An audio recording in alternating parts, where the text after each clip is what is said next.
Hey everybody! Welcome back to Therapist Theater. I'm your host, Josh Treese.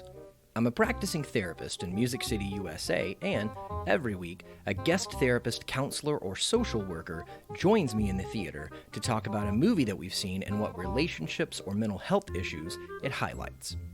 Thanks so much for downloading today's show. Make sure you subscribe so you don't miss any future episodes. And while you're doing that, you can help other people find it by giving the show a 5-star rating and writing a review for it in the podcast app. Oh yeah, and make sure you tell your friends. You can also stay connected with what's happening in the theater by following us on social media. Links to our accounts are in the show notes. This week's guest is Katie Scott. Katie is a therapist in Nashville working with teens and adults. She's passionate about working with individuals who have experienced trauma, specifically trauma related to sexual assault and domestic violence.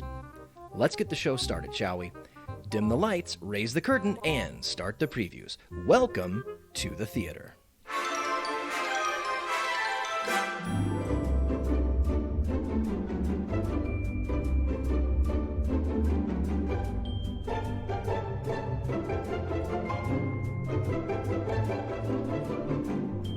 Katie!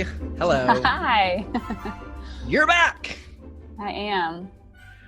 Welcome back to the theater, round 2. Could not wait to have you back. One of the jokes is that like when the show started, it was just people from our cohort. And then like after 6 guests, I was like, I don't know who else to I don't know anyone else. That's it. So Yeah. So now the circle is complete. It's back to the cohort, which I'm thrilled for, because between us all finishing up school and getting our own practices and now the pandemic, it's just always so good to see people that you like went to war with again. Yes. Yeah. And I feel like we've been out. It feels weird to think about how long we've been out too. Yeah, it's coming up on 3 years. Yeah. It's so weird. When people ask me, I'm always like, I always give like a lesser number. And then they're like, really? Yeah. So I think it's because, at least for me, it's because like, I feel like I should know more of what I'm doing after 3 years. Yes. How come I still feel like a baby in this profession? Yeah. I feel that often. But then I talk to, every guest, and you just find out that everybody's just doing their best. And yeah. And I'm like, so you're telling me that I won't feel more confident in this? Okay, cool. Right. I need to know this ends at some point. But yeah. So we covered your Y therapy last time that you were on. So what I'd love to ask you about, which I honestly don't remember if we covered last time. So if we did, great. We're going to revisit it. But I think I remember you saying like before you even got to undergrad or grad school, or maybe you started in undergrad, you had started as a client in therapy. Mm-hmm. So like, I'm wondering, pre-client, what was your concept of what therapy or therapists were? Like, what was your understanding of what that was? Yeah. I almost feel like it was more that it wasn't on my radar at all. Like, I know that's weird, but I feel like I hear a lot of people say that they had like preconceived, ideas about some guy behind a desk or whatever, but I don't think I ever had like some visual in my head. Like, I think I didn't even know that could be a thing maybe. And then I guess what made me think about it was having classes for undergrad psych and, learning a little bit about it. And then so you had to know a little bit if you went to psych classes though. Well, I think it was more like, I literally don't know what to study, but I'm good with people. Like, I'm not good at school. So I'm like, okay, I like humans, so maybe I'll study them. I don't know. Like, I don't think I had any I don't know that I really knew anything about what I would be doing. I think I really wasn't, school was not my thing. And Same. Yeah. Yeah. And then I just was like, Yeah, I honestly have no idea. I think it really was just luck of the draws. Which I have told many people when I'm, I've told many people when I'm discussing how bad my test anxiety was during grad school. I was like, I was always the last person to finish a test. If it wasn't me, it was Katie. I was like, it was the two of at the end of every test, it was the two of us in the room. Yep. And it was, you know, if it wasn't me, it was you. If it wasn't you, it was me for like last. And yes, hanging in there with our anxiety. I remember when I took the jurisprudence exam, though, I finished like third. And I thought, oh no, something's gone really wrong. I was just about to say, like, you what? immediately. Oh yeah. Then you think it's a snake eating its own tail of anxiety, because it's like, oh no, and why didn't I finish last? Did I not take something serious? Did I miss a page? Yep. Yeah. Yes, I do that too. 100%. Yeah. But my junior year of college is when I went to therapy for the first time. And I will say at that point, like the understanding I had of it was like, I don't know what I'm doing and I need someone to tell me what to do. Like, I don't know what I feel. I don't know. So were you after advice? Yeah, I think so. I think I wanted her to just tell me how to get better and how to not feel how I felt. And so I think then what I learned in the process was a lot of what therapy was like helping me connect to my own wisdom. And like realizing like, she's not going to tell me what to do. And I have to figure out why that's so uncomfortable for me and why I need her to tell me what to do. So I think I was the client that I know I've had. Did you really have that realization when you were a junior in college? Oh God, no. I think I was like, holy cow. No. I think I can think through that now. Like now I can look back and be like, oh, she was helping me trust myself because I wanted her to just like help me to feel better. And I was like, oh, I made all those decisions. Like there was this realization that like she didn't. And then I think as I went through the program, I was able to be like, oh, that's why she wouldn't freaking answer my questions. Oh yeah. Because she was putting it back to me, you know, and I think that was weird. Like now I get it. I get what she was doing there. Yeah. I spent all of our systems theory and family therapy class trying to figure out what modality my therapist used. Yeah. Yes. When really I should just write him an email and be like, hey, what modality do you use? Did you figure it out? No. Do you have an idea? No. I don't think I know what mine did either. I think she was kind of eclectic. I was going to say, if they're anything like most people today, you know, they're not a purist. So you draw from each. So it sounds like what you're saying, at least when you started, you were like, I need somebody to give me advice, or maybe at worst, I need somebody to fix me. Yeah, I think fix is maybe even more accurate. So like, how do you think to where you are now in the present, how do you think that your understanding of what therapy is has changed? I think I realized that people don't need to be fixed. Yeah, I think it's changed to like, maybe just, I think I wanted her to take my pain away. So I think I maybe realized like pain's part of it and that I needed to be in that pain to experience growth. And so I didn't need her to like pick me up and pull me out of it, but that I needed her to just like stay with me in it and help me figure out, like, understand it a little better. Yeah. So I think I just, I don't know, realized more about like, I have what I need kind of already. Is that what you're asking? I mean, okay. I feel like I need to like roll credits on the show right there, because I think that that's probably the best thing that anybody has said on the show ever. Because I think it is such a beautiful articulation of what therapy is about. Yeah.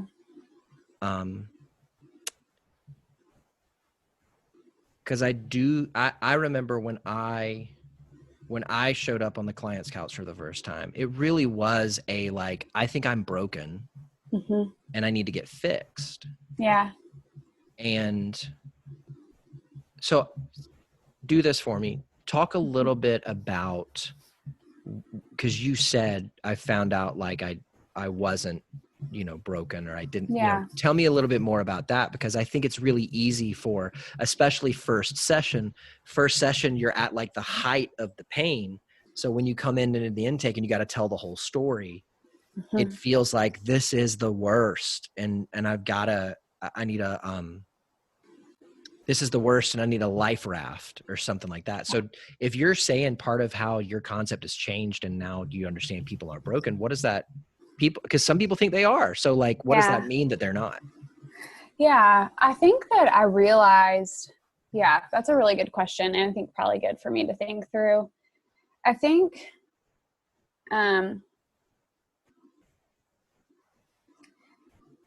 like I felt so out of control and that's what felt broken. But I think maybe it's like normalizing, like maybe that her saying like, okay, like welcome to being human. Like it really just felt like this, like, like she was like embodying for me, like in her like body language. It was just like, I could feel that it was so normal. It wasn't even her like saying out loud, and we talk about normalizing in therapy and like, but it wasn't even her saying it out loud. It was the way that she like leaned in and it just felt like, oh, she's heard this before. Like I felt like I knew. And I don't think I knew that first session. In first session, I was still very much like, I am broken. Someone make this go away. This is terrifying and all of those things. But I think it was something about, it just feels like normalizing. Like this is part of what it means to be a human. And she really let me feel and experience the full range of that, I guess. Yeah. So like the moments that I was livid and angry about, why I was in there. And then the moments that I was heartbroken, I just think like she let me be all of the parts of being human kind of in the room with her. And it felt okay with her. Like, I don't even know. I'm trying to figure out how to answer like how I knew I wasn't broken, but I think it's just the way she engaged with me. I knew I wasn't, kind of thing. It was like a felt sense. The visual or the, I don't know, picture that I'm getting in my head, and this is something that I try to be intentional about with my clients, is if they tell me something from a deep place, I don't flinch. Mm-hmm. So like, it sounds like from what you're saying, she, in kind of a non-verbal, natural way, encouraged, allowed, ushered all of your whole self, all of your feelings into the room. And she didn't flinch away from any of them. Mm-mm. Yeah. She just welcomed all of it, all of Katie in. Yeah. And so I guess in a way was like kind of showing you, teaching you that none of those parts, none of those feelings were to be discounted, to be afraid of, to be unwanted. Yeah. And being able to say like, it is like, of course you feel that way. Like this thing happened and anybody would feel that way. Like what's happening in your body and what you're feeling is appropriate to when you care about things. Like when you really live and like let yourself connect and let yourself risk and love and do all these things, like it's appropriate to have a lot of pain that comes with that when it's taken away. You're having such an appropriate, normal human experience right now. Yeah. And even like, there's a lot of ways that we try to manage that. Like some people numb and some people feel out of control in the way that I did. I think I was super hypervigilant, but like all of us are just trying to manage pain, but it might look different ways, but we're still feeling it. And we might not realize that we're doing it too. Right. Right. Yeah, I think that a disadvantage of being a human is that we only have our perspective. Mm-hmm. Like we just have our perspective, even on our own story. Mm-hmm. Like I remember, I think one of my therapists said this to me. Maybe it was a friend. I can't remember now. Oh no, you don't know your whole story yet. And I remember when I heard that going, what in the world are you saying? What kind of person do you think you are saying, I don't know my own story. I've been there the whole time. Yeah. I've been there. Yeah. And then, getting years down the road, I'm like, oh no, they were right. But I think that because we only have our perspective, you mentioned coming into the room and feeling broken, wanting her to fix you, wanting her to take the pain away. I think that one of the blessings of the therapy that I had, and what I try to confer to my clients is, you're not the only one that feels that way. Mm-hmm. And so you're not a freak. You're not a special kind of broken, because if your, life or your story were a formula, and we were to plug any other person into that formula, they would feel the same way. Yeah. Yeah. Now, what we got to do is we got to learn to call out those feelings, identify them. And then what are they trying to tell us? And what are we going to do with them? But you're not unusual because you feel these things. Yeah. But I think that that's a message that's a story that we tell ourselves, and it feels isolated. We feel isolated when we tell ourselves that. Yeah. Nobody else is feeling this thing that I'm feeling. Nobody else is going through this thing that I'm going through. Why am I so far behind? Why am I so this? Why am I so that? Mm-hmm. Yeah. And then we find out everybody else is feeling the same thing. Yeah. And I think that I like what you said about the, not only seeing one perspective of the story, because I think also when we experience that safety in the room with the therapist, it doesn't feel as scary to start to see other people's perspectives, because the people that hurt me in my story or whatever, once I felt validated, I was able to move over and say, okay, what was their view? What happened for them? And not as a way of dismissing, because I think we can also do that too quickly and dismiss ourselves. But just as I was able to feel safe with her, I was more compassionate to myself, and that just kind of flowed out to other people. Which feels like it might be a hierarchy of needs thing. You're not going to be able to see another person's perspective and even a higher level empathize with them until you have settled and processed your stuff. Because otherwise your whole system is still on high alert. You're in survival, right? You got the cortisol dump, you got all that stuff happening. So empathy is out the window. So I think that makes a lot of sense. When you felt like you were working through your stuff and you felt settled, you exited hypervigilance. Yep. And you were able to empathize. And I feel like I have the whole story now, still not all of it, but I feel like I have a better picture of what happened and me and everybody involved. And it feels easier to think about and hold with that type of compassion. So it doesn't overwhelm me anymore, which is, that part doesn't. I still get overwhelmed about things. But, you're a person. Right. But that thing in particularly, I don't. And I think that something that I know that I learned in my story that I wonder if you got in yours, but for me was part of the normalization of emotion, was learning that I didn't have to just feel one thing at one time. Yes. Yeah. So it was possible for me in my story to both love someone who hurt me and be hurt by them at the same time. I didn't have to discount or dismiss the hurt to love them. I didn't have to stop loving them to be angry at them. Yeah. Just realizing that it was possible to have more than one thing, feeling at the same time. Yeah.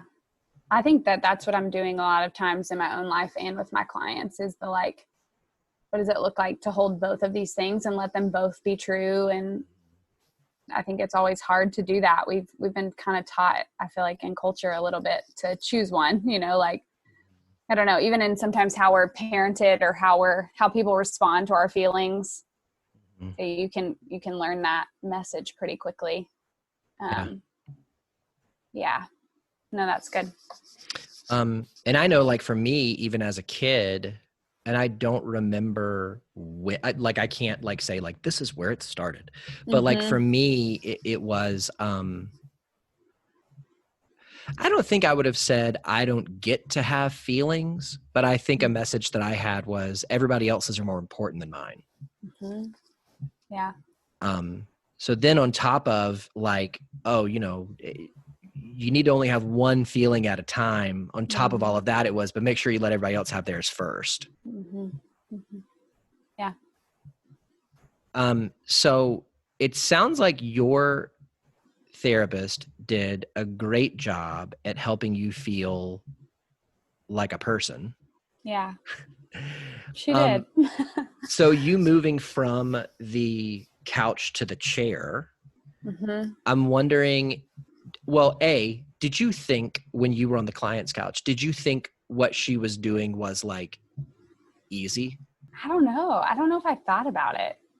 I don't know that I thought there was any, like, I don't have a better way to say it. There was any work to it. There was like I just thought, man, this guy is an awesome guy who is like a nice person. who's like super nice to me and is very thoughtful and is very I feel like that personally. I feel like I feel that with other people currently. I don't know if I remember thinking about that as a client, but I feel that now. I feel like people think that. Which is part of my own insecurity maybe, but yeah. Well, I mean, I think what I'm wondering is like, I think something that I kind of realized moving from the couch to the chair was like, obviously there's skill. I went to grad school, but like, it's not just as easy as being like, hey man, you're great. Mm-mm.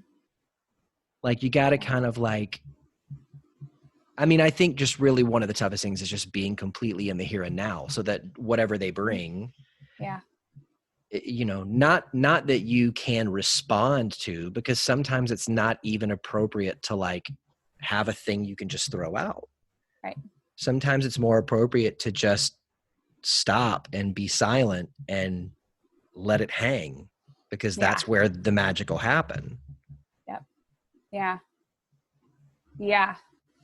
I think for sure. I think that it's almost like an art, which I've never seen myself as somebody who's creative, but I think what's so hard about it, and I don't know if this is what you're asking, but this is how I'm answering, but there's so much like of your own human stuff that could come up. And so you have to really work on like, okay, I'm a person too, but how do I be present enough, like you were saying, to make space for this person and not let all of my stuff get in the way, you know?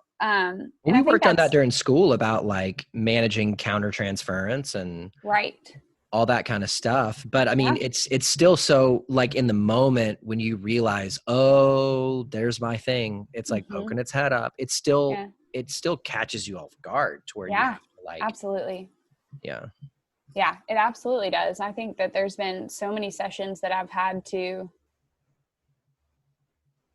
like just really figure out how to ground myself in the moment. And there are probably sessions that I even haven't done well because I haven't been able to do that, you know? So it's hard. It's hard work. It's draining.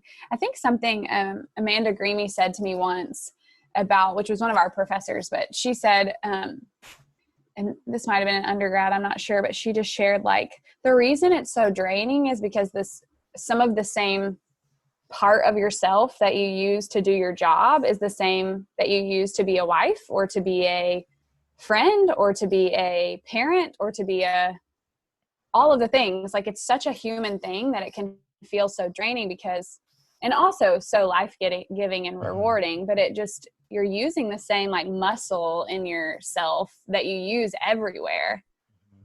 Which I thought was when she said that, I thought that was so interesting. And I think at this point in my life, I'm realizing that even more. Yeah. I remember like when we first got out of grad school and I was still working at my retail job, like there were times where I looked forward to that because I knew, okay, that day I'm going to be totally task-based. Yeah. So I can go in and not use those muscles that you're talking about. And I can just turn a screw for like the whole day. And that part of me can rest. Versus like, you know, there are times where, you know, your friend comes to you and needs something and you're like, all right, I'm tuning in. I'm totally focused. And it like turns up that empathy knob. your mirror neurons kick on. Yeah. You're like thinking about maybe when you were at that same place. So now you're recalling what could have been traumatic or what it was at least like a high emotional place. And because of those mirror neurons, it probably doesn't take you to the same place your friend is, but like it takes you close. And so you get the same kind of like adrenaline, like all that kind of stuff. So that then at the end of the conversation, you got to come down. And we do that for a job. Yeah. So like, yeah, it is exhausting. It is. But there are times where it's exhausting in like that good way. Yes. And there's times where, you know, you get done and it was a tough session that was also really sad. And like you feel, you know, I mean, I think I've said it on the show before, but like week 3 of our practicum, week 2, I had my first client. Week 3, I had 10 sessions that day. Yeah. And they were all intakes. Well, 9 of them were intakes because the one came back. But I remember like that day, Leanne and I, once I finished up, we went down to Centennial Park and like I had to walk for like 2 hours because I couldn't get back to me. And then slowly over time, you kind of learn, this is the way that I articulated it. So I don't know how you've done it, but I articulated it like, those aren't my stories. And so I can trust that they'll be safe at the office. I'm going to leave them at the office and I'm going to pick them back up when I meet that person again. Yeah, absolutely. So, I mean, I guess that's differentiation. I mean, I guess that's just, maybe it's a boundary kind of thing. I don't know, but you know, a lot of like the internship was like learning how to do that. Oh, for sure. And even I still feel now, that too. Yeah. But like a lot of the training that you're learning is that part of it, I think. Yeah. Yeah. And for me, it was even like learning, this is during the practicum because it was much farther away than the internship, but like I would bring a changing of clothes. So at the end of the day, at the end of 10 sessions, I would change clothes before I left the building, before I got out to the car, because I felt like that was like me putting on a different uniform. Yeah. Where like, I could be like, all right, cool. So like Counselor Josh wore that stuff, but now I'm wearing this stuff. So I'm not him anymore. Right. Yeah. It was a thing to like help your brain, like help shift your brain. Yeah. It was a ritual. I love that. Yeah. That's a good idea. A little bit tougher when you're doing all your sessions by video at your house in your living room. Yep. For Although sure. the way that when we're doing it by sessions, we get to do it senior portrait style. So business from the waist up. Oh, I was like, what do you mean? Oh yeah. Senior portraits, right? So you put on like the top that was the tuxedo or whatever, but you're wearing basketball shorts or jeans, like waist down. Cause they don't take that part of the picture. That's amazing. That's true. I don't know what you would like the girl version. Cause I think that I always thought it was a dress, but it was like a shirt that just had the, I don't even remember, honestly. It might be, I don't remember. I know what you're talking about, but I don't remember how it works. But so like that is a perk of working from home. Yeah, but it's tougher to switch modes that way though, because technically I'm like leisure Josh all the time. Just right. The line is like blurred or something. Yeah. Yeah. But we're all doing our best. We're all doing our best. We're surviving. Yeah. So let's talk about a movie. Yeah. Okay. What movie did you bring for us to talk about today? It's called Dumplin, and it's a Netflix original. It is. And I had already seen it, but I watched it again in preparation for this. So the movie, I think that Dolly Parton was a producer on it. Oh, I didn't know that. Yeah, because there's Dolly Parton stuff all throughout it. Right. I didn't realize until this time watching it that it's set in Texas. I think I just assumed because it was so Dolly Parton centric, it would be set in Tennessee. Because our whole state is, I mean, I guess Dolly Parton. To say the least, Dolly Parton fandom. Yes. You can get a Dolly Parton license plate on your car in Tennessee. There's a brand new bar that is hers. Oh, did I know that? I think I did. I think I knew that. Yeah. Mm-hmm. I haven't been there, but. And I heard a rumor that she's got a compound that is one of her houses in 12 South. Oh. That it's that one. It's that one with like a slidey gate. Yeah. Okay. I heard I don't know if that's true or not. I kind of hope now that it's not, because I said it on the podcast and people didn't know they're going to show up there. I'm sorry, People are Dolly. gonna start I'm sorry, harassing Dolly. her. Yeah. There was also, I remember trying, like begging Leanne to listen to this, and she never did. But like, there was a podcast that came out a little while ago where a guy, the whole podcast was about Dolly and her impact on the world. And of course, I got to look it up now. I can't believe I didn't have it ready. I'm pretty sure it was called Dolly Parton's America. Okay. Yes, it was. It's only like 9 episodes, and it is incredible. Really? Yeah. Okay.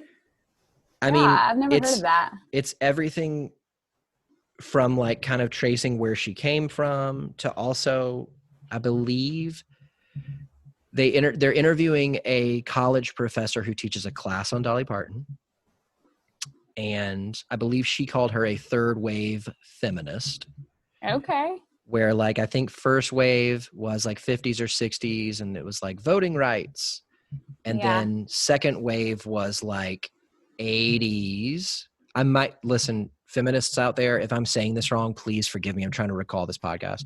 Second wave was like 80s, and it's like, we can do anything a man can do. And it was a lot of women trying to be more like men. I'm going to be a business person, and I'm going to dress like a businessman. So yeah, like, just like flipping the script. I'm going to jump over to theirs. Yeah. Lady blazer, kind of pantsuit kind of thing. And then third wave, it's like Dolly Parton.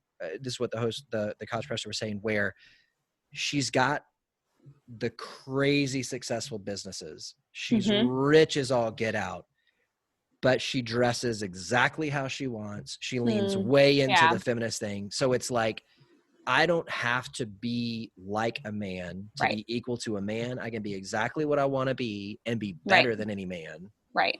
Because that's still operating in the kind of the culture still. Like if you flip to the other, then you're still saying like, I need to be like a man to be superior or successful. You're still being controlled by it, but the pendulum has swung the opposite way. Yeah. But it's with the same momentum that's from the thing. Yeah. Right. Yeah. So Dolly Parton, that's a great podcast, and centered on Dolly Parton. So like, I don't know honestly enough about Dolly Parton probably, but. Oh yeah. Like after listening to that, I was like, I gotta start listening to some of her music. Cause there's like a lot of her lyrics that are like, they quote them all throughout this movie. Oh, it's very funny how they like speak them to each other, and it kind of makes me laugh a little, but it's sweet. I had a session after I watched the movie to prep for this today, and I used one of Dolly Parton's lyrics in the session with an adult male client. Her lyric about figure out who you are and then do it on purpose. Oh yeah. Yeah, they did say that one over and over, didn't they? Loved it. Yes. Absolutely loved it. So why'd you pick this movie? I was telling you this a little bit before the show, but I wasn't sure what to pick, but I knew I wanted to talk about body image. I've had a lot of clients that have come in particularly in quarantine, which I'm not 100% certain that that's related, but I've just had a lot of women that I've been working with them around this topic. And so I felt like, okay, what's a movie that I could choose that would allow me to kind of have a conversation about this? So, a little cheesy, but it's a really good movie. I think it's all about empowerment. I think it brings up a good conversation about like diet culture and, just like media and how it has an impact on us and all of the messaging that we get from early on. I think specifically, more now men are also getting the same type of messaging, but I think, it has historically and still probably currently leaned towards women, and there's definitely a different experience there.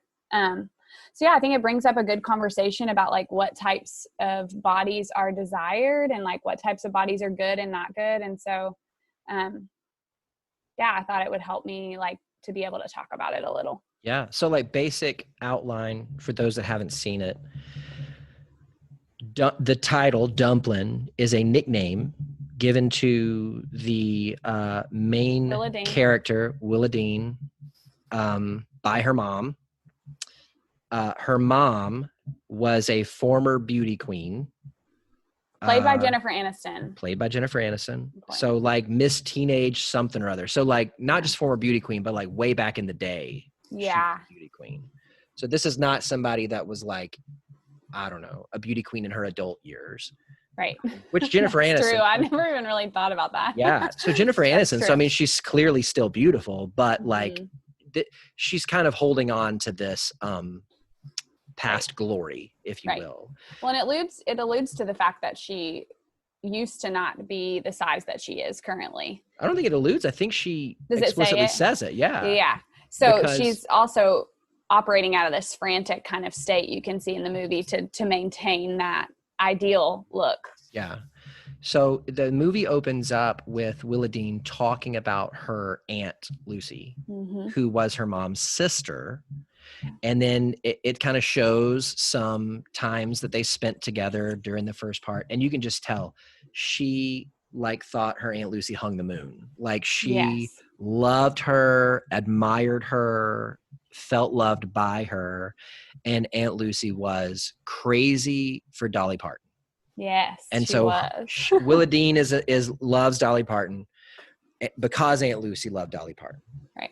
And then you see how she gets introduced to her best friend, Ellen. And so you see kind of early on, it's Aunt Lucy and Ellen are the ones that kind of give her support, her love. And then you kind of see, mom come into the picture. I think because Willa Dean says something about like, it's I'm going to say it like they say it in there. Okay. It's pageant season. Oh my gosh. It's not pageant season. It's pageant. I don't think I even noticed that. I need to go listen. Yeah. One of my favorite SNL sketches of all time is Zach Galifianakis hosted. Okay. And it's pageant talk. And it's him as a stage dad, like with his daughter who's in the pageant. It's incredible. But it's pageant season. And so she says something about, so her mom has started her diet. And you see like, when she gets home, the fridge is like empty.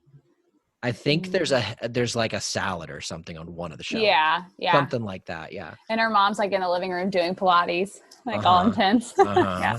And at one point, she and her friend Ellen take her mom to a pageant to like MC or something. Her mom gets in the dress, but then can't like move her legs. Yeah. She has to have them. So she has to lay flat on the back seat of a car. They drive her and then pull her out by her feet. Yep. To like get her to, so like her mom is like into maintaining this image. Yeah. And then in the movie, I don't know if it was Willa Dean thinking I'm going to connect with my mom so much as like, I'm going to burn the world to the ground. Like her and her friends sign up to be in the pageant as a way of rebelling. Yes. I think it's as rebellion. And also she finds, remember that sheet that says that Lucy, her aunt, wanted to sign up. And so I think Willa Dean has this like anger that's like, oh my gosh, Lucy wanted to do this, but felt like she wasn't allowed to. And she's this like confident, like Willa Dean knows her as this confident person. Yeah. But still she has these limits because of and I think that like of our culture and with whatever. Lucy being her mom's sister, her mom does say that she was bigger in the past, but we don't know when that was. Right. So I kind of took it as Willa Dean's only known her mom to look the way that she looks in the movie. Yeah. Whereas when they show Aunt Lucy looks a lot like Willa Dean. She's bigger. She has curly blonde hair. Yeah. She is like very extroverted and outgoing and joyful and boisterous and like, so it feels like Willa Dean kind of I don't know if identifies with Aunt Lucy more, but certainly looks up to her and feels connected to her more than she does with her mom.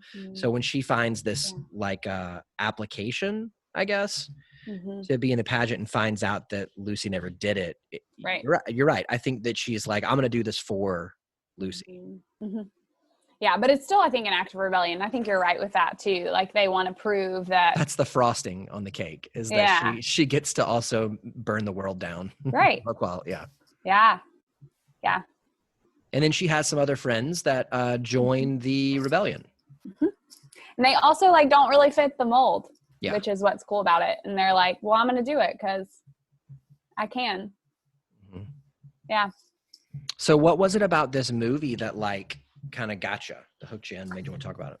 Yeah. I think like, I mean, a lot of things I've really started to get a lot more passionate, probably because I've had so many clients come in with really like deep body shame. So I think I just noticing that in myself and some of the like behaviors that I've learned, whether it's like through diet culture of like, I've had that brownie today, so I have to go punish my body later, or just these like super, and by punish, I just mean like excessively exercise or whatever the thing is. But I think, you know, we just have, I think like even it's like the first scene, Willadine's like walking out of a shop and she's super little and she has an ice cream cone in her hand.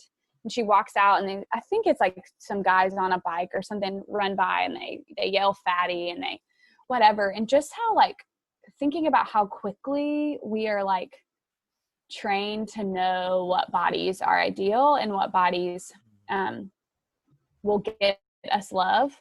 And so like she knows from the very beginning that her body Wait. Say that last part again. Oh no, what did I say? What bodies were acceptable and what bodies would give us love. Yeah. Did I say love? Yeah. You did. Yeah. Well, because I think so much of it is about belonging, you know, and like so much of this story is about, and even this, like when you peel back all the layers of like body shame and all the messages that we've received, I think underneath it is a real desire to belong and to also, you know, I don't know, to feel worthy no matter what we look like or whatever. Mm-hmm. So I think a lot of it is about worthiness and a lot of it is about belonging. And I think you can really see that with her and her mom, like the way that she notices just how her mom engages with the pageant girls versus how she engages with Willadine. I think she's already getting messages about how they praise her. And so she learns, I mean, you learn from a young age, like you notice what people praise and what people don't, you know, and even when you have those really unhealthy habits of like, say I was doing this diet where I wasn't eating and then I go somewhere and somebody's like, wow, you look amazing. And the impact that has on us, but really they're reinforcing these really behaviors that are really harmful. Yeah. Yeah, even when they first get to that pageant where they got to yank her mom out the car by her ankles, like they walk in, there's another former beauty queen on the stage, maybe acting as the MC. She comes up to say hi. She looks at Ellen when they're all three standing there and says, "Oh, this must be your daughter." Yes. I forgot about that part. Yes. Yeah. That's like one of the first parts. Yeah. And then, no, actually, this is my daughter. And the whole time Willadine is like smirking or something. Right. Which I think it's just kind of like this is what happens. Right. I've been here before. Yeah. Mm-hmm. Yeah. Well, and then the lady's response is just like, you can see it all over her face that she's like, oh, well, that doesn't fit with what I thought or whatever, you know? And then, the eyes get wider and the mouth gets flatter. Yeah. Yeah. Yeah. You can, and you know that like when you think back to, they give us that image of her with the ice cream cone and then they give you that image of her older. What has happened all between that time? You know, like what other little implicit or explicit moments happened that taught her that she's not desired or she doesn't belong or she would be better if she was smaller or when she first, so she works at a burger joint, diner, fast food place, something like that. She's a waitress. And when she gets home from her job at the beginning, I think it's the first time that we meet her mom. Her mom says something about you're breaking out a little along your hairline. Have you been eating the stuff at work? And then she goes, oh, Mom, you know, I don't like hamburgers and hot dogs. Which who doesn't like hamburgers and hot dogs? Everybody likes hamburgers and hot dogs. First problem with that sentence is. Yeah. So like, I mean, it just, which I don't know, maybe she doesn't, but to me in that moment, it felt like so what if I was eating them, but I don't want to have this conversation. Yeah. So like, oh, mom, I don't like that stuff, kind of thing. Yeah. Yeah. Right. Or even this idea like that, one of the things I've been like reading research about lately is that like our size actually doesn't as much as we've said it does, like communicate our health, our level of health.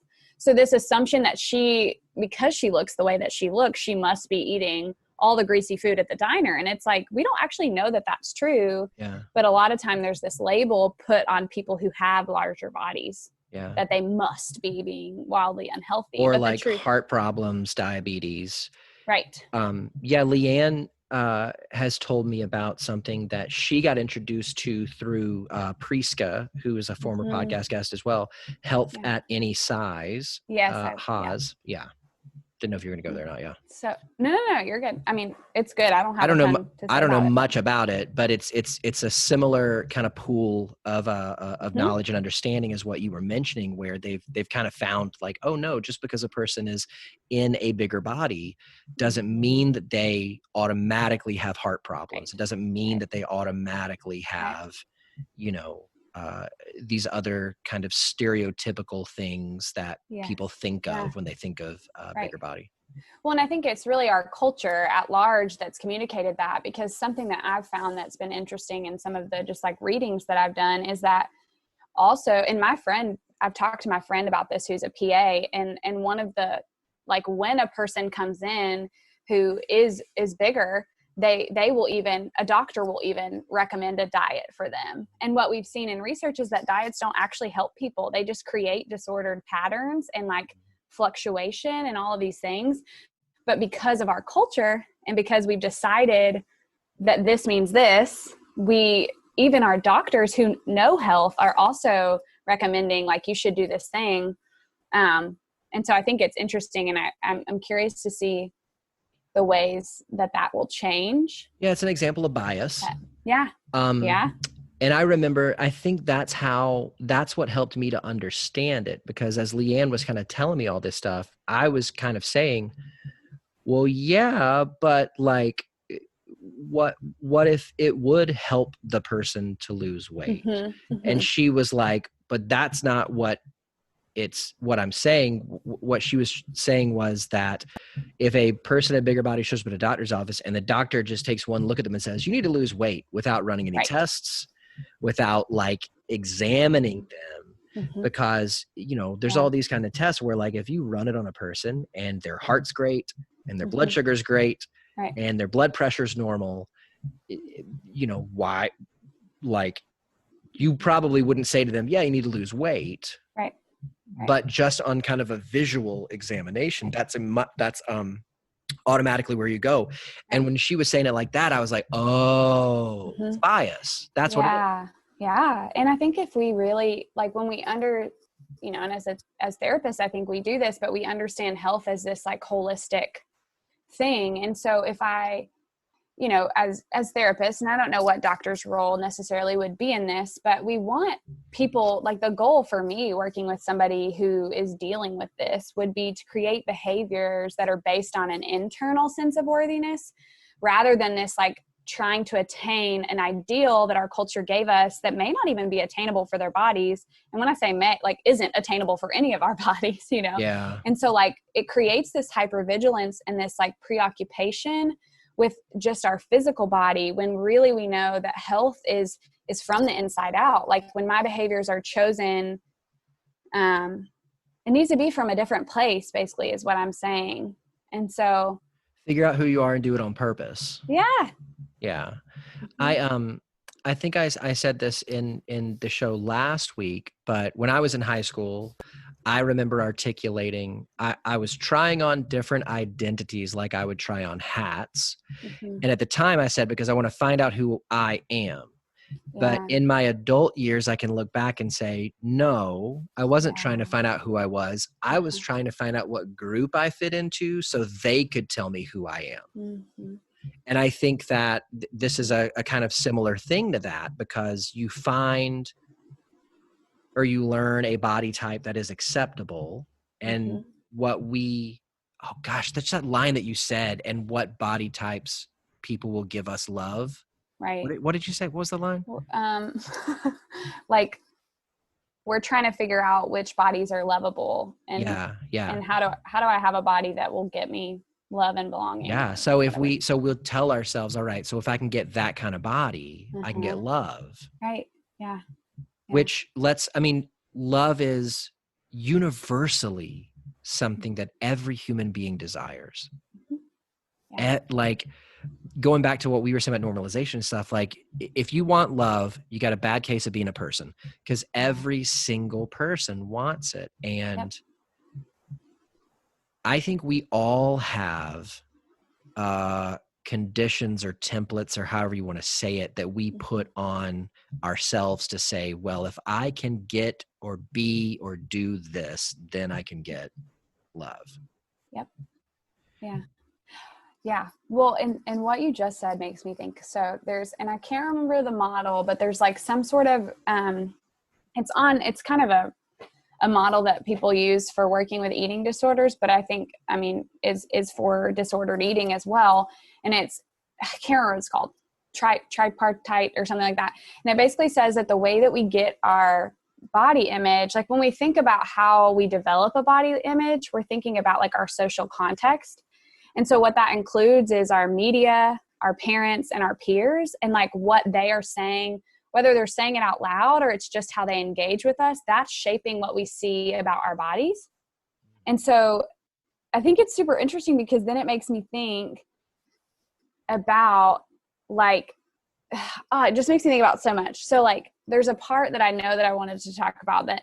So you have, what's her name?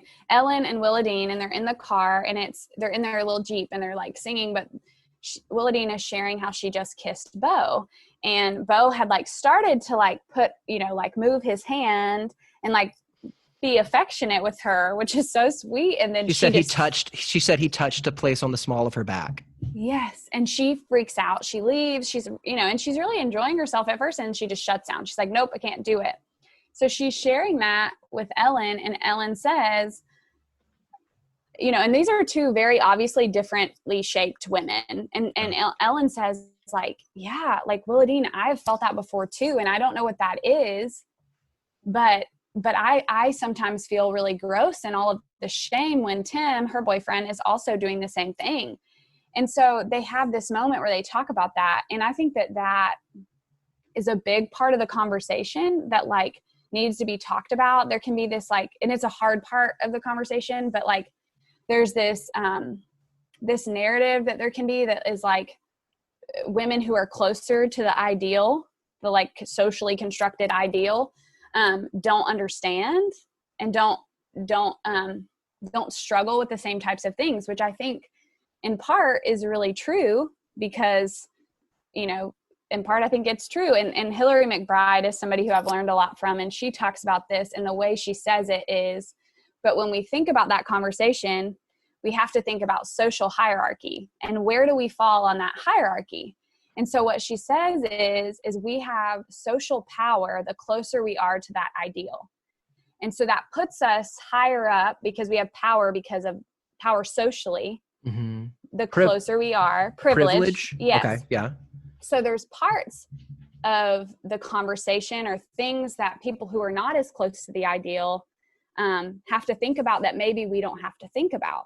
Mm-hmm. And so there is some truth to that. Like you think about the people that are at the lowest part of that power hierarchy. You got like Black bodies, disabled bodies, queer body, like whatever the thing is, like they're going to be lower down with a lot of different layers there because of how they're shaped and also other things. And so, but then what she talks about is like, so there's some truth to that. That goes into intersectionality, where there's more than one system of oppression. Yes. That a person is. Yeah. Yeah. In Me and White Supremacy, the author talks about how Black women are at the intersection, the bottom of two different systems of oppression. Right. Yeah. So a white skinny woman isn't going to fully understand the experience of someone else. But what she also says Hillary McBride is who I'm talking about. She says that the closer you are to the ideal, you actually can have more hypervigilance and more preoccupation with your body because you're so afraid of what it would cost you socially to no longer fit in that ideal. So you've got to And so maintain. so that's where that belonging part comes in. So, you know, I think there's some truth to the fact that women who are closer to the ideal don't fully get it. But then there's this other part that's like, oh, but there can be this hypervigilance around staying in the group and trying to fit in, which I think is interesting. So it's less about I've got to get what I don't have and more about I've got to keep. Mm-hmm. I've got to make sure that I maintain and keep. Survival. I have to stay on the top. Like, I don't want to be in those lower groups, which is there's so much happening there. It feels like a beast and at no part is it just I can be. Yeah. Right. Huh. Yeah.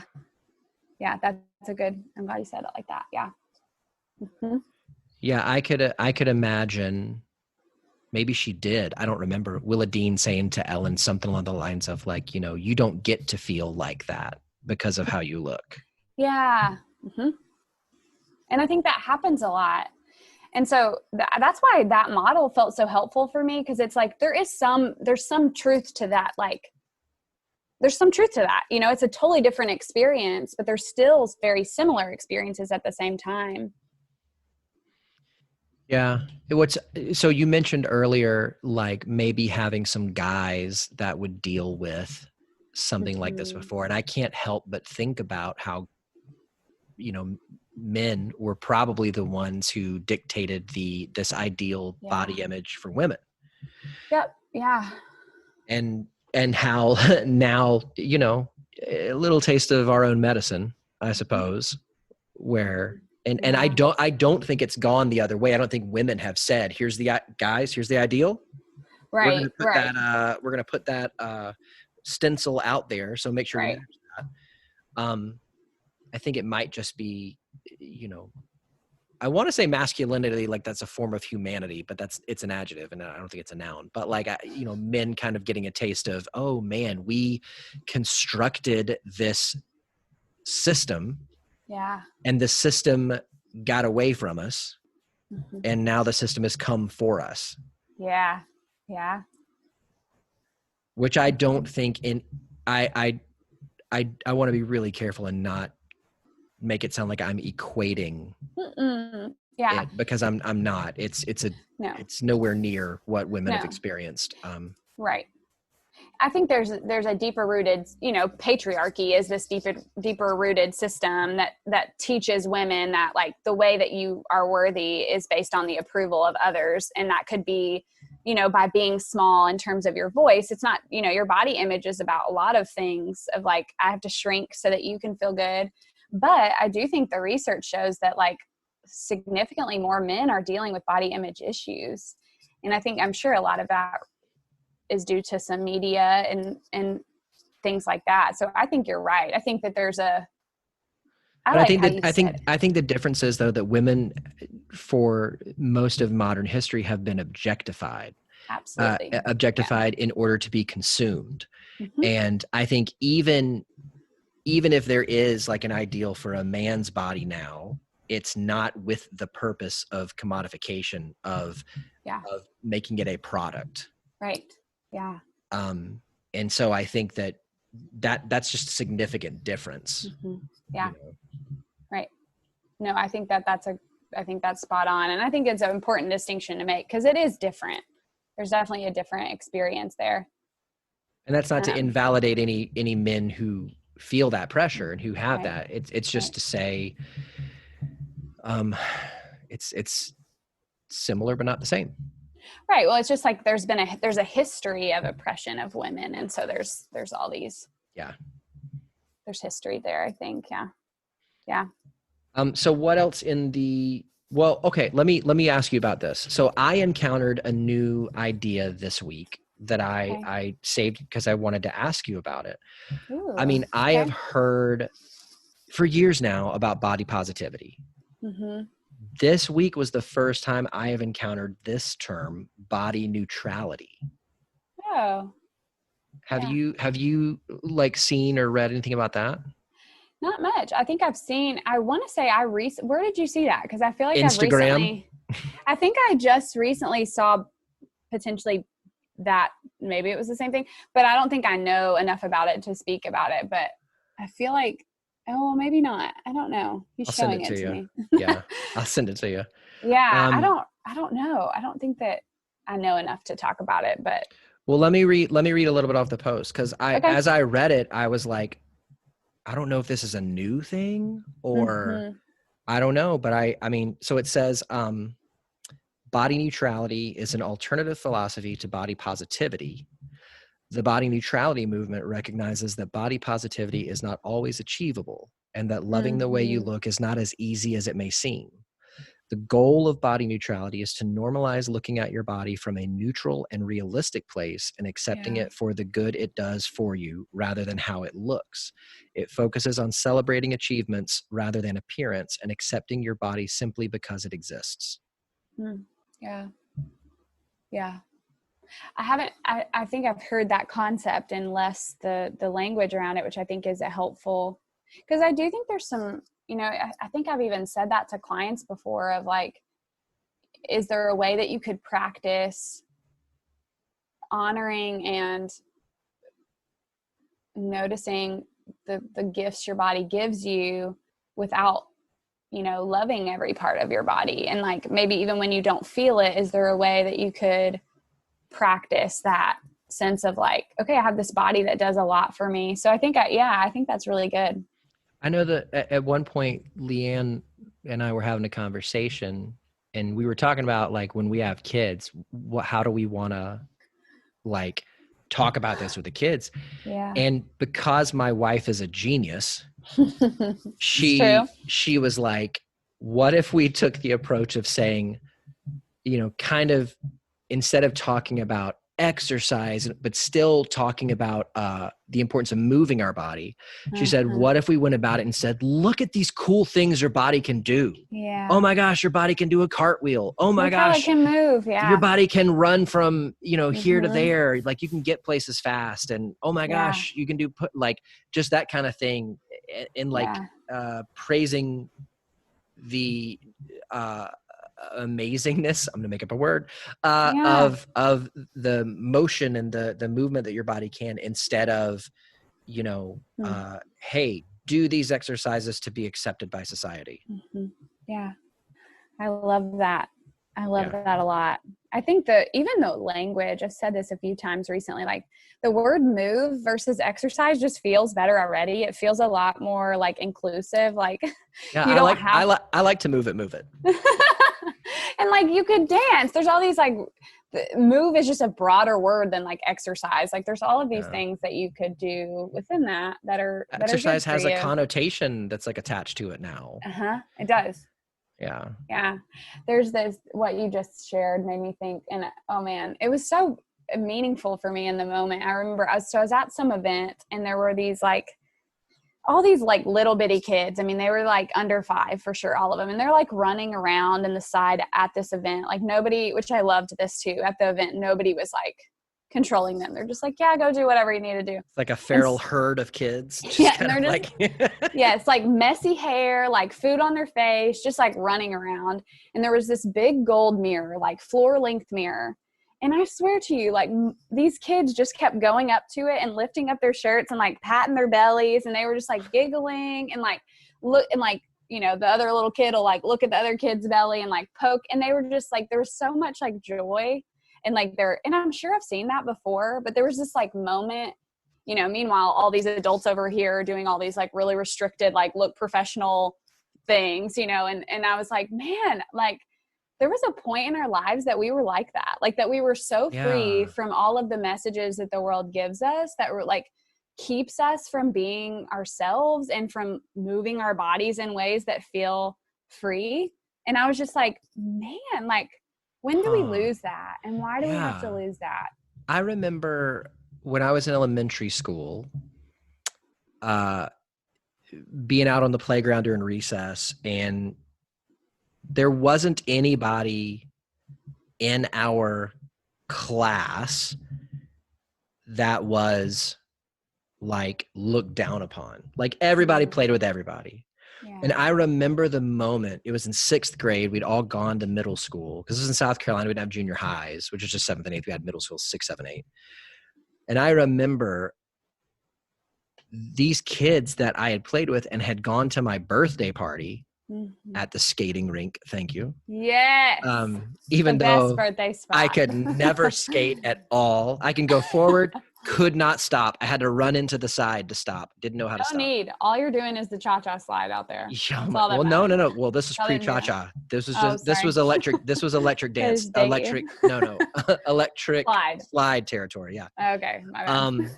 So I remember in 6th grade, in 5th grade, we were all one herd. And in 6th grade, I remember this kid that was a part of the herd. I remember him saying to me, if you make fun of those kids over there that were kids that had spent the night at my house, I'll bring you over here into this popular group. It was like some kind of evil teen. Like said out loud? Yes. It was this evil teen movie kind of like, whatever. And and it was the first time that I caught on to, now there's groups. And I don't know, like I couldn't tell you what brought upon that change. Right. I couldn't tell you why all of a sudden this one group of kids over here was valued or accepted or, what we would say popular. That's what you'd say in middle school or high school. Like, they're the popular kids. Yeah. But you go through that scene in Mean Girls where they diagrammed the whole like lunchroom. But I couldn't tell you what it was that had happened over the summer or whenever, where all of a sudden all of those social alliances had formed. Right. Yeah. And you're describing these kids that are just run up to the mirror and it's like everybody's in, everybody's accepted. We're all just clowning around and fooling because we got these little like Pillsbury Doughboy, kind of like things happening. Yeah. I know. I don't know what it is that produces that kind of. Well, so that's another of the things that I was going to talk about is something that I do with my clients that I think has been helpful around what you're talking about. I hope it's been helpful is especially with my teens, but I think it's just as valuable for adults. But like the research says that media literacy is actually a protective factor for like, meaning like you're able to critique the media that you give or that you receive. And you're able to ask like, okay, what is this ad or this magazine trying to communicate to me? Like, what is this saying to me that like, so say you see over and over and over a skinny white woman who has all these wealthy things in this commercial, like that is trying to send us a message about what you need to look like to have certain things. And so at some point when you see that in patterns, like routinely, it's going to change the way you view the world. And you're going to start to believe that those types of people are more deserving, more lovable, more all of these things, because it gives you a template in your head. Yes. For what you think, insert adjective here. That's what success looks like. That's what love looks like. That's what this looks like. That's what that looks like. Right. And it's interacting with consumerism, which is, why they're smacking us in the face with that, because they want us to continue consuming. It's just so what we'll all do sometimes with teenagers is we'll look, for them, it's like, we're going to look at this Instagram post of this person who you think's amazing. And I mean, just to be quite frank, like we look at like, these exercise girls that they follow with huge butts, which is fine, but they're like trying to attain this. And we talk about like, what is this communicating to you? In what ways is this messaging to you that you have to have this hourglass figure to be okay? And what are they not showing you? Like they're showing you a butt exercise, but they're not showing you they got butt implants. Right. Exactly. Like what else is here? And so teaching kids and adults too, to be able to look at this and say, and almost like realize like, cause I think what happens is we turn in on ourselves and we're so angry at ourselves. We don't know how to be compassionate. We're just like, why can't I attain this thing that the media is showing me or my peers want me to attain? And so then I think that we get really angry at ourselves because we're trying to control it. We're trying to have a sense of agency. So we try to control our bodies. But what that's doing or what I help clients to do is get angry at the culture. Like, you're actually just being a really good girl in the world. Like, you're doing what your culture has asked of you so that you can belong. Mm-hmm. And also, let's get mad about that, because it's not fair that this happens. Well, and it's not a one-to-one comparison either, because like I remember so the most happy that I've been with my body and my fitness in my whole life was when I was 26. I was living in San Diego. I lived a mile and a half, 2 miles from the gym that I went to. I went 6 days a week. Yeah. When I joined, they gave me a personal trainer. So like he came up with a meal plan. He showed me how to exercise, and I went 6 days a week and I was killing it. And I remember seeing, what movie was it? I think it might've been the first Punisher movie where Thomas Jane was the Punisher. And there's this scene where he's gotten blown up by the mob and like tossed into the ocean or something like that. So he's walking out of the ocean.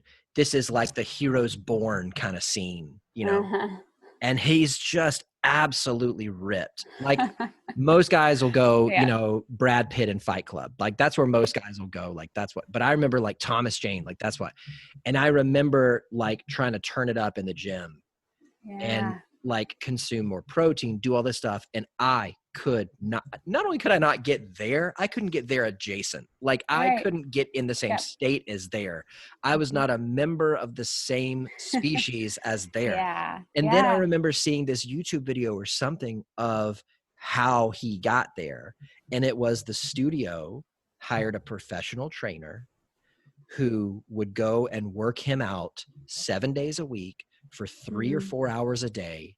He had a professional chef come to his house who would prepare 6 meals a day that were already portioned, that were determined by this is the exact things you need to go in. And it was access to resources that like I didn't have. And like, it doesn't matter how much I worked. I didn't have this army of people behind me that were sculpting me, that were, because it was a consumable, like that was him being like, we've got to make you look like an action figure so like that a hero, so that we can make an action figure out of you and sell it. Right. And well, I would never have this army behind me that would do that. And so even looking at like this post on Instagram or this movie, this actress or whatever, we're not seeing what else went into it, but also there's a chance we're just never going to have the resources. Yeah. Because that's not a natural thing for a person to look like a statue. Right. Or to have time. Well, and I think thinking about, I think that's such a good point, because I think that's their job too. You were saying the thing about the time, like that is that guy's job to look like that. He gets paid to spend all his time making himself look that way. Yeah. Well, yes, absolutely. And I think like that makes me think back to what we were talking about like health at every size. Like we don't actually know that this guy is healthy, but what we've created in culture is that if you look like this, you're healthy. But I'm like wanting to ask about like all his other health. Like, did he take care of his body? Like emotionally, did he take breaks, or was he pushing his body too far? You know, like we've decided that if you have rock hard abs that you're healthy, or if you look like this guy who comes out of the water and is all like beautiful in all of these ways, to believe that that's health. But there's so much more to health. And how do we have a better conversation about what health is holistically and start creating, because I just really believe we're responsible. Like we make up the culture, you know, and so we're responsible for dismantling in a lot of ways the messaging that we get that harms people and literally creates like disordered eating and eating disorders in so many people. So yeah, I like that. I think it's good to just always question that, like to have like, okay, so what do I believe about health? Mm-hmm. And I wonder what his life really looked like, you know, not to knock on him. Maybe he was great and healthy. Yeah. But I to go back to, I think being a critic of the media, I remember, a client or somebody said to me one time, we were talking about a movie or something. Well, do you think it's okay for my kid to watch that? And like, before I was a therapist, I worked with kids in the church, and I remember always saying then, and especially saying now, I can't determine what's okay or not okay for your kid to watch, but what I can say is no matter what your kid watches, you should be talking to them about it. Yeah.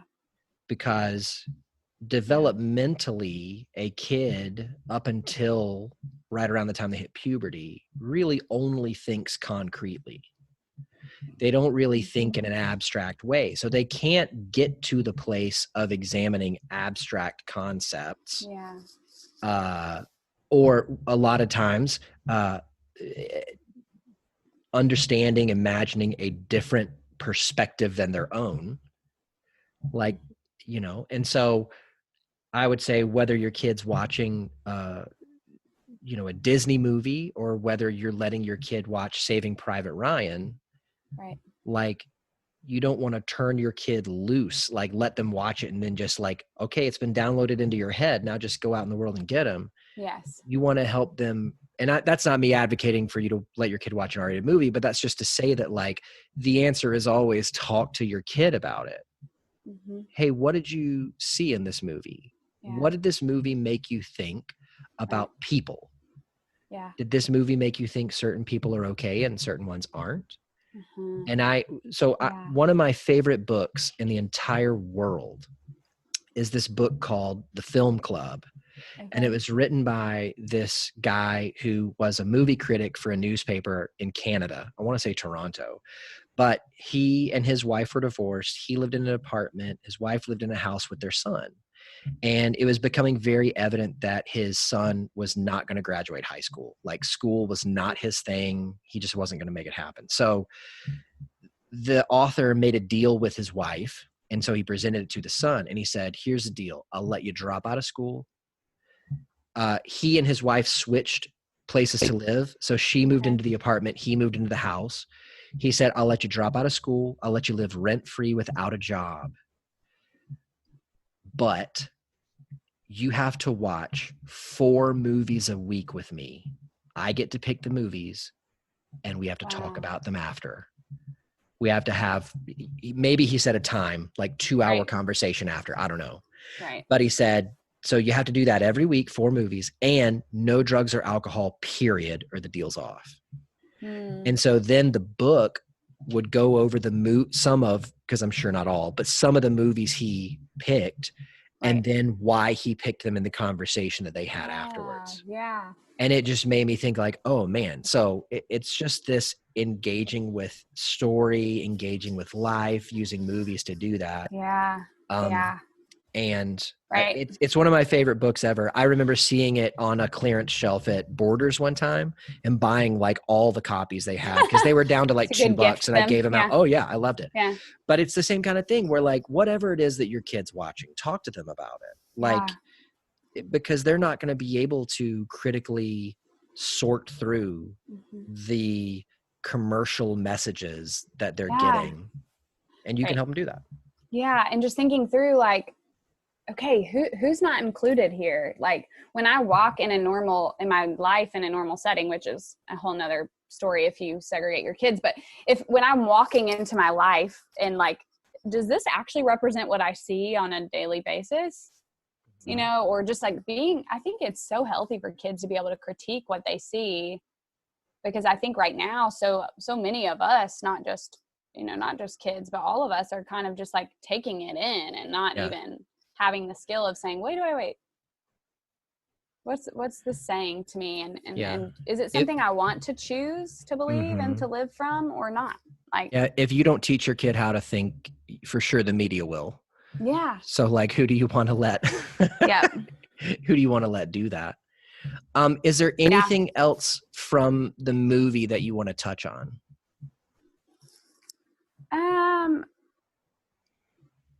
The only like other thing, the 2 like last things that I kind of wrote down are, I just think something I noticed with the Bo thing really upset me, like her like kissing Bo and then freaking out and not feeling, like allowing that upset him. You?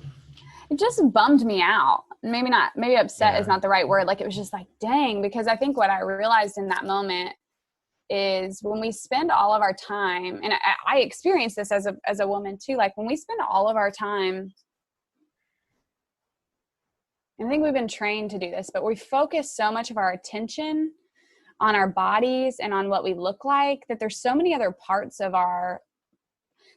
things that our bodies could be experiencing that we don't get to experience because we're so focused on this one thing. So like pleasure is what she was getting to experience in that moment. Joy, like our bodies are meant for a lot of things and not just the image of them, you know? Yeah.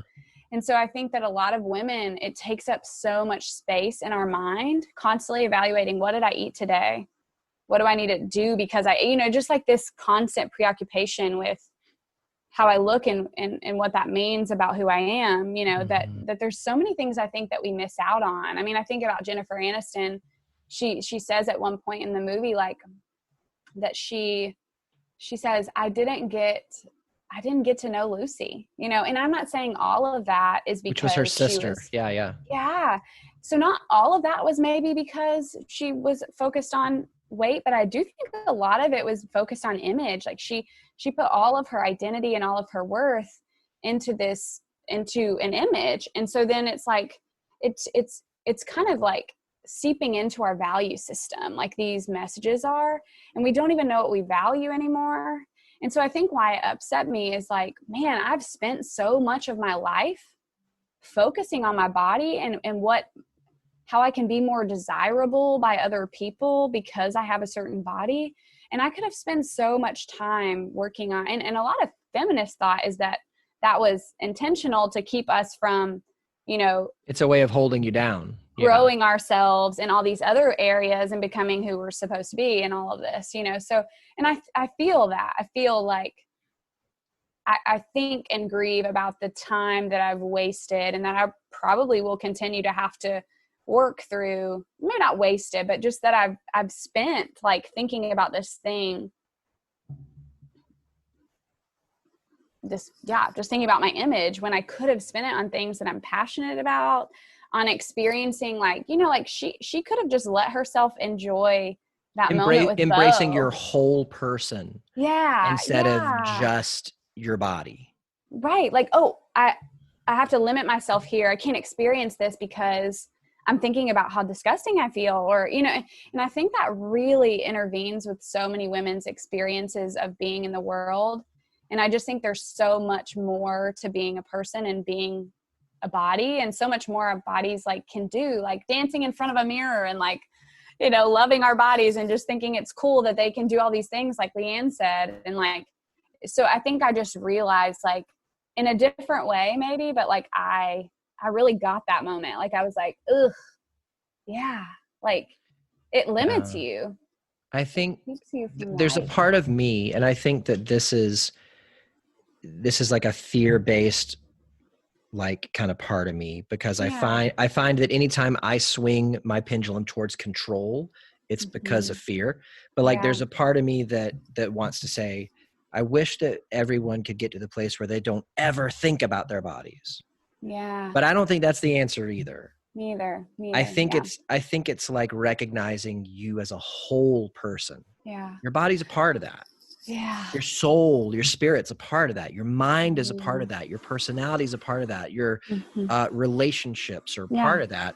And it's probably something like not thinking about your body, but thinking about all of those aspects the same amount and valuing them all the same amount, to where you don't sacrifice your personality or your mind in order to get a big butt. Exactly. Or whatever it is. Yeah. Yeah. Like like image is one aspect of who you are as a whole person. And I love that. I think the way you said it, like thinking about soul and thinking about all these things, and there's new research about like embodiment. And I love that. And that's essentially like being a body from the inside out instead of being so focused. Like, what does it feel like to be in my body from the inside out? And that doesn't mean that it's all wonderful. It holds it kind of makes me think of body neutrality a little. Like, I don't have to love every part of my experience, but I'm experiencing it fully. And I just think sometimes we keep ourselves from that. And so I also, this Yeah. might be opening up something else, but I also wondered if maybe Willa Dean in that moment was thinking about a self-assigned or maybe a societally assigned role that like she may, so like maybe she was thinking, well, Ellen is the one that the boys like. I'm the one who's fun and who can think fast on my feet when that family didn't get their order on time at the restaurant. Yeah. She was like, make up some milkshakes. She takes a metal bowl out there, banging it and saying, you guys won the drawing, so your meal's going to be on us and you get milkshakes, and kind of saving the day. So I wonder if she and Bo worked at the restaurant too, but I wonder if she was thinking like, no, I'm not the one that gets this, because you even had that other young lady who I think at one point her mom was altering a dress for show up at the restaurant to kind of flirt with Bo. So I wonder if she was thinking like, no, I'm not the one that he's supposed to absolutely be with. Yeah, he's supposed to be with those other girls because I'm not the girl that gets the guy. And he even asks her about, I think her name's Becca, he even asks about her and he's like, what? Like, I'm not thinking about Becca, but I think you're right. I think the messaging that we receive shapes our identity and how we see ourselves in the world, even if maybe other people aren't seeing us that way. It really shapes how we see ourselves. And he was like, in our identity. So sweet to her. He was saying like, I think you're beautiful and wonderful, and I like you, and just everything you'd ever want a person to say to you. But it reminds me, and in that same session that I mentioned earlier, when I quoted that Dolly Parton line, I also I punted to the Brene Brown kind of ever present quote, the story I'm telling myself. And so I can't help but wonder, the story she was telling herself in that moment was, this isn't for me. When the truth is, it is. It is for just you. Like Happiness pageants aren't for me. Just like pageants aren't for me. Bikinis aren't for me. The cute boy is not for me. I think, Yeah, but it is for you. You're a person and you deserve happiness and you deserve it all. Everything. There's nothing that you're disqualified from. It's all for you. I think that's what she was trying to say. The part, I was trying to figure out a way to weave this in, so this is perfect. But she says to her mom at the end, she's like, I'm the one that got disqualified. I am Dumplin. I am. And she's like saying, I'm all of those things. And I was like, that's it. Like, in a cheesy movie kind of way, but like, that feels right. Like, I was like, that's so good. I think that's her saying like, I do deserve all these things, and all these other parts of my story are part of my story. Dumplin is part of my story, and that's part of it. It was integration. Yeah. Good. Yeah. Yes. Which like, let's do another callback when my therapist, whoever said to me, oh, you don't know all of your story. It's because there were still parts of it I was rejecting. So I'd leave them out in the telling. It's because there were parts of it that I couldn't see and all that. So then when I go through it all and I process it all and then I integrate it and I own it and I say, I am all of my virtues, but I am also all of my deficits. But neither of those things define me. I define me. That's what she was doing. She was owning it all. Yeah. I love that. That's good. It's a good movie. It's a cheesy movie, but it's a good movie. I teared up in the second time I watched it. And the last thing I wrote on my notes was, and hell yes to female friendships. Because I also felt like that was an important part of it. Like this, like empowering, they were like rewriting the story together. And I thought that was so cool. Like with all different body types, all different types of people, they were like, personalities. I mean, you had the girl who was, I guess, a conservative Christian who even said, Millie. I listened to Hillsong and I listened. Yes. Oh, Millie, man. Yeah. She was great. Yeah. And I don't remember the other girl's name with the short hair. It was He's Hannah. cheating, by the way. It was Hannah. And that actor, Bex Taylor Klaus, in real life, identifies as queer and non-binary. Yeah. And so they use them, they, them, they, their, them pronouns. Yeah.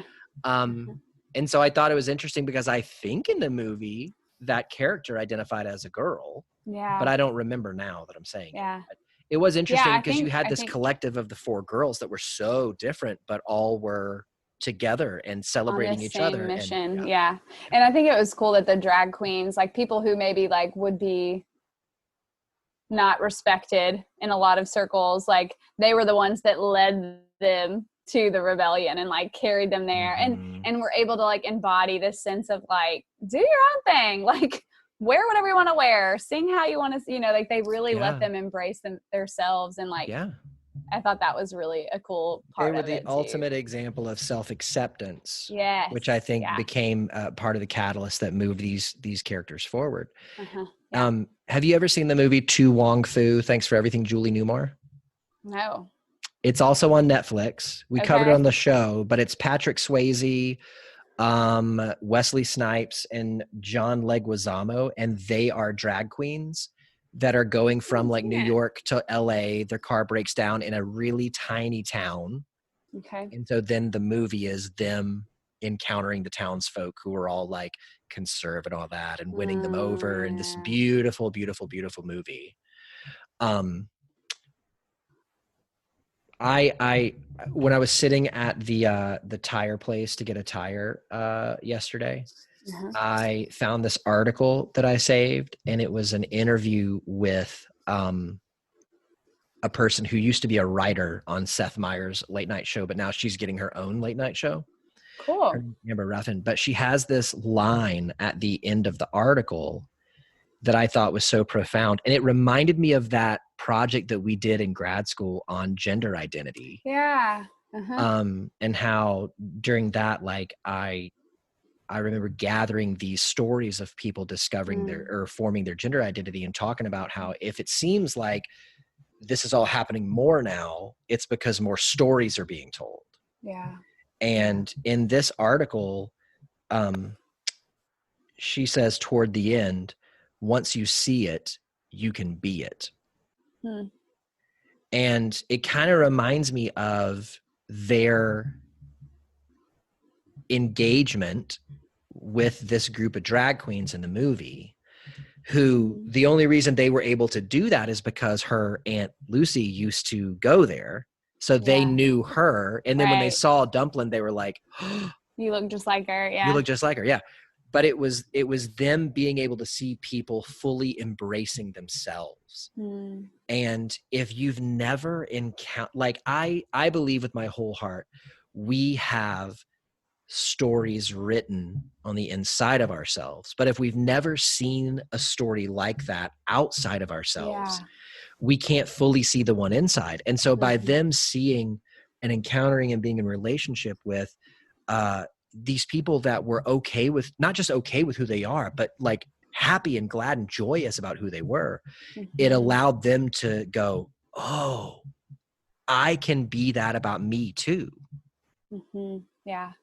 Yeah, absolutely. Which I think brings up a lot about the media thing again, and why media is so important, so that we can see ourselves. It's telling one story. Yeah. But we got to show people another story. There's so much missing. Yeah. And help them write their own. So I'm wondering if you can tell me something that your clients have taught you. Okay. It doesn't have to be specifically related to this, right? No. Okay.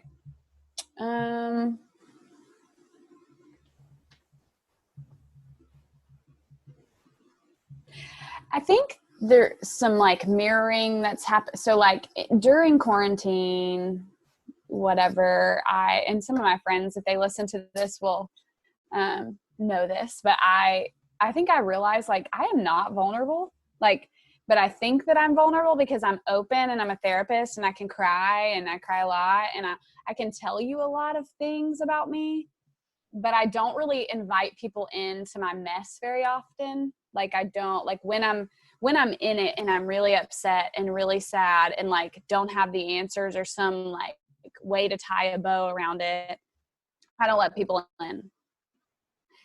And so, and I've never known that about it, because I've always been like, no, but I'm open. Like people know about me, and they do. Once I've figured it out, then I share it. But so I just realized there were some things that just have happened to me lately that I feel like I've really realized that. And so I think when I was trying to figure out and understand, okay, where has this come from? Like what makes it so hard for me to let people in? What am I afraid of? What are the messages there for me? I really started thinking about my clients and what what I think about them, and I think what I know and believe about them is that they're so strong when they ask for help, you know, and even more so when they're in the thick of it. So I think it was this like kind of mirroring thing going on where I was like, oh, so it also would be strong. Like I get to allow myself the same thing. And so like, I think they've taught me how to ask for help and how to really be vulnerable, because because they're not packaging it up all pretty sometimes, but often they get there and they're like, here it is, and all of the mess and all of the hard. And like, I think like just being able to say like, how do I see them? And like, can I remind myself that that is also how my friends see me? Because I have really solid friends that are not unsafe, you know, but I think just relearning that I do have safety. What's that classic, we can offer to others, but it's so tough to offer to ourselves. Yeah. Yeah. I would literally never tell somebody that they're weak if they shared something hard, but I feel. But you'll tell that to yourself. Yeah. Yeah. Or a burden. I feel all these things. But when I watch people do it, I'm like, this is like miraculous, which feels like, I mean, like truly it feels that big. Like, whoa, like you're letting me see this part of you. Yeah. So I think just learning through them and reminding myself over and over again that there's so much beauty in us doing that. Yeah. The way that I've conceptualized that with clients came out of how I conceptualize it about myself. Yeah. And I think the longer that I've known you, there's so many things that I find that I have in common with you. Yeah. But like the way that I conceptualize that, and I got to get this physically, I got to get this prop. But I always say, you know, it's like you have a tub of Legos in your head. And what you're trying to do is build all of the things out of the Legos before you take it out of your head. You're trying to build the car, build the castle, build the giraffe, build the whatever. When really, just dump out the tub of Legos and let's sort through them together. Yeah. You don't have to have everything built nice and neat and constructed in order to let it out. Right. Because that is a form of control, and control always goes back to fear. And what are you afraid of if you let all the Legos hit the floor? Mm-hmm. In front of someone else. Yeah. Like for those to be witnessed. Yeah. That's beautiful. I like how I might steal it from you. Do it. Get the tub of Legos. I got to get the tub of Legos because I use that so much, and it would be so much better if I had it. Just to literally like dump them. Yes. Yeah.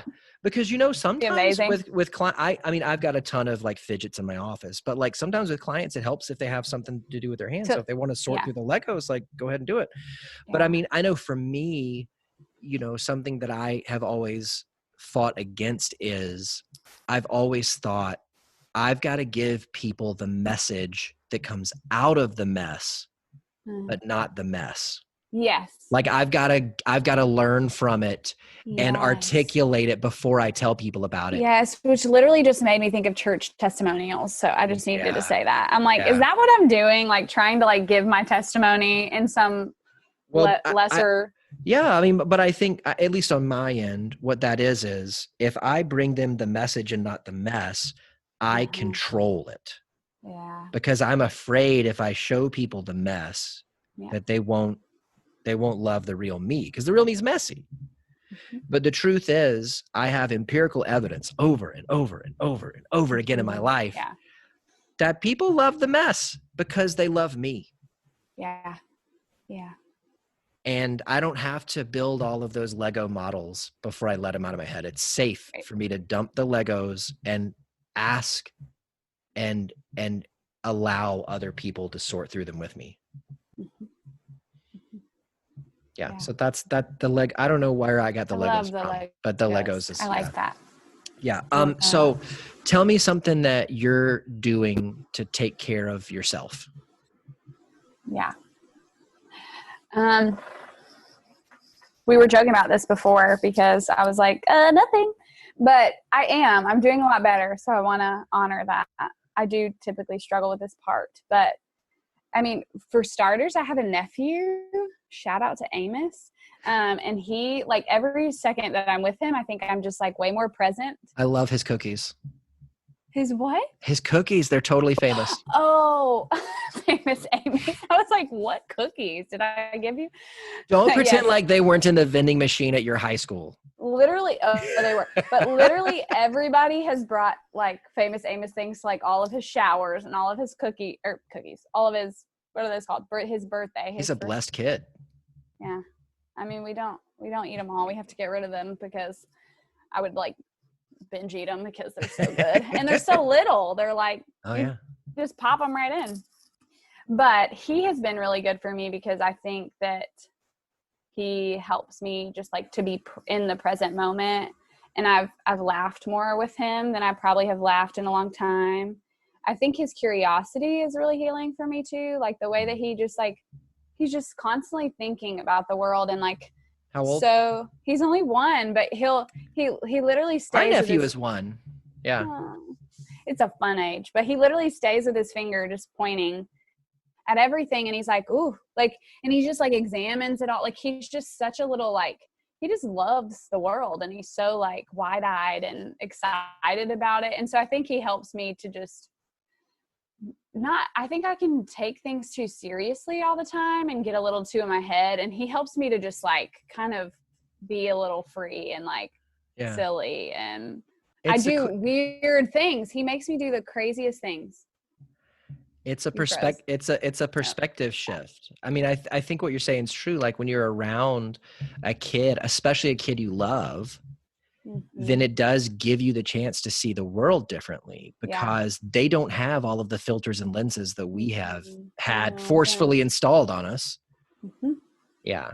So it really doesn't. Everything's just, And he makes me be silly, which I think it can be really healing for us. Like, I just like need to get him to laugh. So I do like, I'm like jumping off wall, like just doing these absurd things. Then I'm like, what am I doing? But it's so fun. Yeah. So I think, he's been a really healing part of my life in the last year. So, anytime I don't get to see him, I freak out. Yeah. Like, I think that maybe that's an aunt thing because Leanne's the same way with our nephew. Yeah. Luckily, the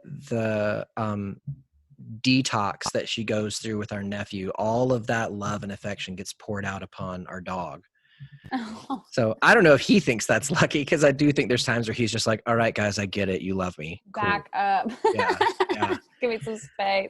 You know, like all of the things that you've talked about in regards to, like you said, like, you know, just learning how to be present and silly with your nephew, learning how to be vulnerable with your clients. It's like you just continue to lean into experiencing the wholeness of life.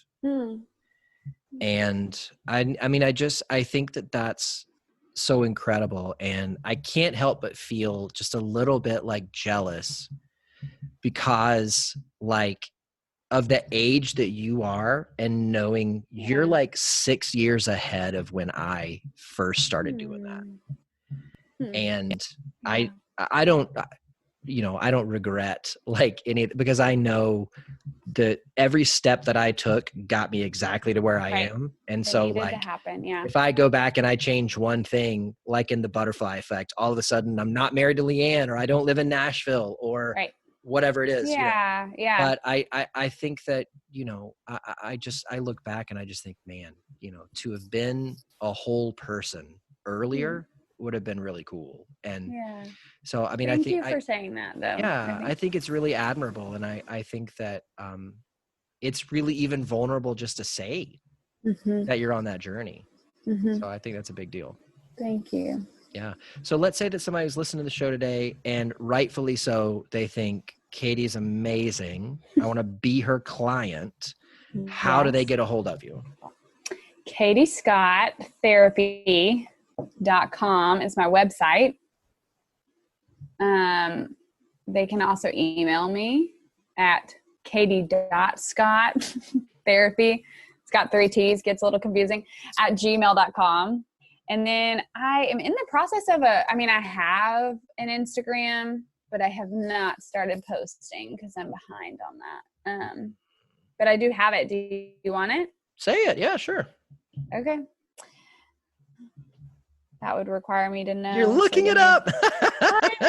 It's because it's so new. I really It's okay. tried to have It's it okay. done before. Oh my gosh. I don't even know. It's Katie Scott therapy. It's I don't even know my literally the practice's same as phone everything number. else. Yeah. I don't even know my practice's phone number. Really? I got to look it up every time. So no shame on You need to that. write it somewhere. I should, yeah. It's on my business cards. I just don't. How often do I look at Right. those? I just hand them out. Right. You know? Yeah. Katie, as always, you're just the best person. I'm so glad that you're my friend. I'm so glad that we got to go through this crazy program together. And I'm just so glad that we're still in the same town and that eventually the world will stop being on fire and we can actually hang out again. We can be friends, for real friends. Yes, I would love that. Yeah, we bought a house and planned to have everybody over, and then all of a sudden the pandemic happened. And yeah, I think I remember you mentioned that to us, didn't you? Didn't you say you were going to do that? Or maybe I'm thinking of having all the podcast people over. Weren't you going to do that? Yeah.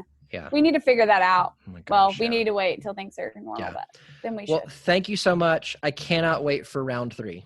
Yes, I'm ready. Boom.